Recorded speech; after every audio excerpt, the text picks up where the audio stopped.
Welcome to Quick Poker, everybody. I got some stacks in the $2 no limit tables. Playing live right now. I'm Frank Carlino. My assessment of these tables is it's just way too swingy. As you can see, we have 27 in our account. We have way too much of our bankroll on the table here. Way too swingy for our bankroll. That may be disappointing to some of the viewers. But I'm never going to play one table of this because when they fill up like this, you see how they fill up with all these people? There's no way I'm going to have the patience to play one table. I mean, I have a lot of patience, but strong am I with the force. Strong am I with the force, but not that strong. But not that strong. We're up to 52.1. That's a win of $4.11. So that's an increase of 8.56%.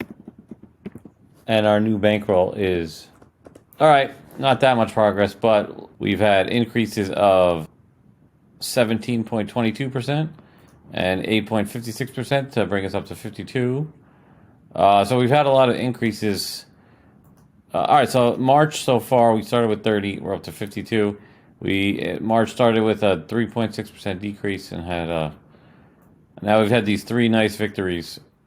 However, these stakes are way too swingy for this bankroll. Now let's collect our daily bonus together. It's only 25 cents today. 52.35 in the account. I'm not sure how we're going to proceed going forward, to tell you the truth. But good news is this. Let's check out our rake back. Oh, we're up to 877 in rake back. So we're going to start really going fast now. So we'll be at $100 soon.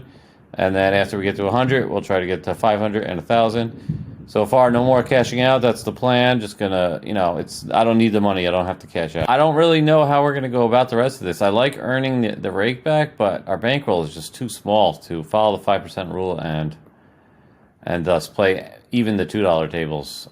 New subscriber, Billy Glockengeyser. All right, thank you, Billy, for subscribing. 110 subscribers, and I got an extra special treat for you. Shout out to my boy Nosebleed, who decided to, I don't really know, I mean, make a comment on the video, Nosebleeds. But he decided to, I think deposit 1,000 or something, and then just go straight to 1,000, straight to $5, $10, 1,000 no limit. Now, 1,000 no limit online is nothing like it is live. I mean, it's going to be hard. You're going to play against, savvier players. But he said maybe there was a player who he knew was really bad was playing, so that's why he did it. So he decided to, I don't know, buy in for 1,000. So obviously his bankroll management is way different than mine. So I want to just break down this hand, and he'll get a kick out of watching this video. So he's got the 4 or 5 of clubs. He sees a min open from a player with $1,000 of real money. He's got $880 of real money. This is not play money, folks. Unfortunately, this is not me. Disclaimer. My name is Brezlin. I don't play these stakes. And he probably won't be for long if he keeps doing stuff like this. But anyway, yeah, he decides to 3-bet to 75, which is pretty brave. I think I'd be playing not like that if I was in for... I'd probably be folding this, but it does make sense to either 3-bet or fold and not just weekly call with it. You are in position. But he's not afraid to get in there and mix it up, and he's just making it 75 with 4 or 5 of clubs suited. So then he gets 4-bet from the original min raiser. So the out of position min raiser makes it 210. Okay, so a 4-bet. There's not a lot of 4-bet bluffs ever at lower stakes, but at higher stakes, when somebody 4-bets you, it's probably still not a bluff. It's probably just value. So, I mean, he min open, gets 3-bet, and out of position 4-bets. So I'm going to give him something like queens, kings, aces, ace, king suited. I don't even give him jacks or tens. I think if this is not a bluff, this is strictly ace, king suited, queens, kings, or jacks. Or queens, kings, or aces, not jacks. So Nosebleed makes the flat call and sees this flop. Wowza, wowza, wowza. So he's got to open it a straight flush draw, and an open it a straight draw. So obviously, assuming this player doesn't have ace king of clubs, his outs nosebleeds outs would be a 2, a 7, or any club. So let's go ahead and look that up real quick. So let's see what his percentage would be against. I guess it would be the same against aces or kings or queens. Let's go ahead and look up those percentages. So, all right. So I'm going to go ahead and say nosebleeds is a 60-40 favorite after this flop. Let's see. Oh, 56-43. Okay. So he's actually becomes the mathematical favorite with this many outs. He bets 108, about quarter pot. Yeah, about quarter pot. I don't understand his sizing. He's playing higher stakes. Maybe that's because he's earned the way to higher stakes, or maybe that guy is just fooling around and just putting $1,000 on global and going right to 1,000 no limit table. And I don't love this sizing. Let me know what you think. I think if I have aces right here, when he just calls my 4-bet, I'm gonna put him on hands like pocket 9s and up. And I'm gonna just have to lose if he has 8s, pocket 6s, or pocket 3s.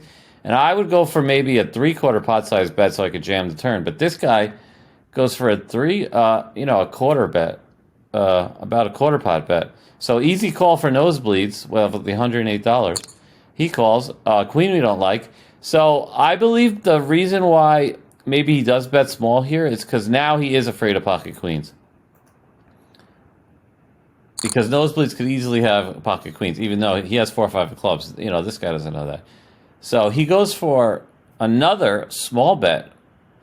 That might not even be quarter pot of 163 to 652. So maybe he is afraid of pocket queens and he wants to keep in pocket kings. He wants to keep in ace queen. So he chooses this sizing. Easy call for nosebleeds, right? All right, the 10 of clubs comes. All right, now there's $978 in this pot. Wow. And you'll see what happens.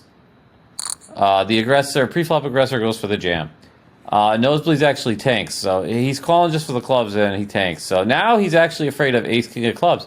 Ace king of clubs is possible, right? And with the small betting on the flop and turn, it makes me think he doesn't have overpair. Because like I said, I would have sized my bets differently. I would have bet bigger on the flop so I could jam the turn, so I don't have to face this decision. I mean, I think he should be checking here, check deciding, but he goes for the jam, so he's not afraid of clubs at all. So that makes nosebleeds think he might have ace king of clubs, but I can't imagine he would play aces or kings like this at the point when the club comes. But I guess he thinks rangers are so constricted at this point because it's a 4-bet pot that he's just targeting other pairs. So yeah, I mean, I think maybe that's his thought process. Let me know what you think. So nosebleed actually goes for the tank call and wins a gigantic pot against pocket aces.